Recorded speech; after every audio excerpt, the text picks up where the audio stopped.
Xorijiy investorlar Shahrisabz tumani Gelon va Sarchashma qishloqlari orasida tog' changi kompleks tashkil qilish ishlari boshlangan. Gelon qishlog'ini o'rab turuvchi tog'larda 2,5 kilometr changi trassalar qurish, qishloqdan o'tgan Oqsuv daryosiga sun'iy qor uskunalarini o'rnatish orqali Qashqadaryoga 1 million turist kelish hisob-kitob qilingan. Men albatta minnatdorman bunaqa rejalardan.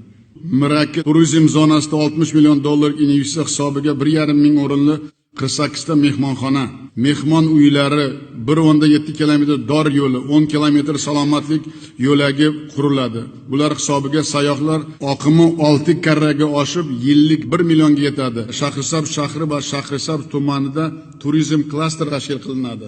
33 kilometrli Hisorak Gelon va Hisorak Sarchashma yo'li 2 polosali qilib ta'mirlanadi. Chiroqchi Sho'rquduq avtomobil yo'li 30 kilometr ta'mirlanib, Samarqanddan Shahrisabzga qatnov qisqaradi. Natijada Samarqandga kelgan kamida 500 ming sayyohning bemalol Shahrisabzga jalb qilish imkoniyati paydo bo'ladi.